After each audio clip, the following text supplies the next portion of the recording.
menyalurkan produk ke pasar atau langsung kepada konsumen. Yang terakhir itu adalah konsumen sebagai penggunaan atau produk tersebut. Semua bagian ini saling berhubungan dan membentuk satu sistem yang berkelanjutan. Kalau salah satu dari tidak berjalan dengan baik, maka seluruh rantai pasokan bisa terganggu. Misalnya, jika pemasok terlambat mengirim bahan baku, maka proses produksi akan terlambat dan barang jadi pun tidak bisa segera didistribusikan. Selanjutnya, dalam manajemen rantai pasokan terdapat beberapa aktivitas utama, antara lain itu yang pertama itu adalah perencanaan, yaitu menentukan berapa banyak bahan baku dan produk yang dibutuhkan sesuai permintaan pasar. Yang kedua itu ada pengadaan, memilih dan bekerja sama dengan pemasok yang tepat. Yang ketiga ada produksi, yaitu mengolah bahan menjadi produk yang siap jadi dan juga siap dijual.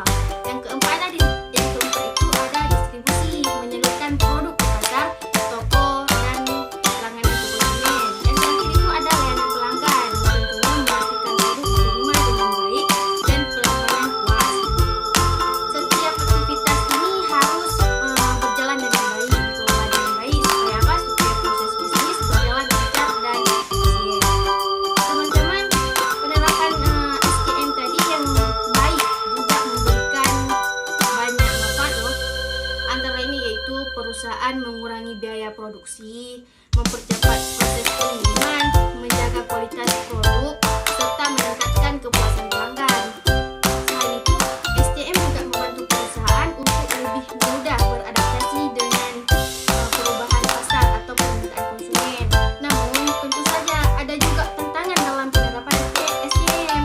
Beberapa di antaranya adalah permintaan yang cepat, keterlambatan pasokan barang, kurangnya koordinasi antara bagian, serta biaya operasional yang tinggi.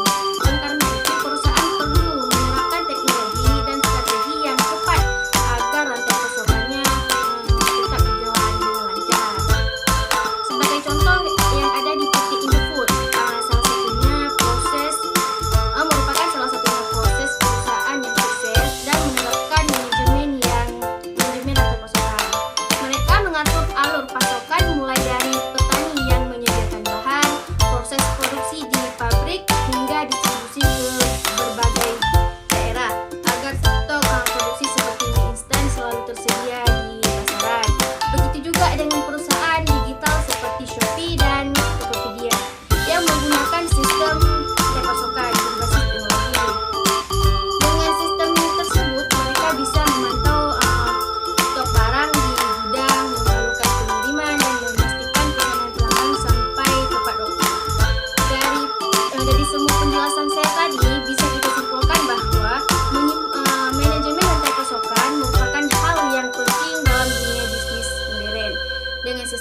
baik. Perusahaan bisa lebih efisien, mampu bersaing dan tentu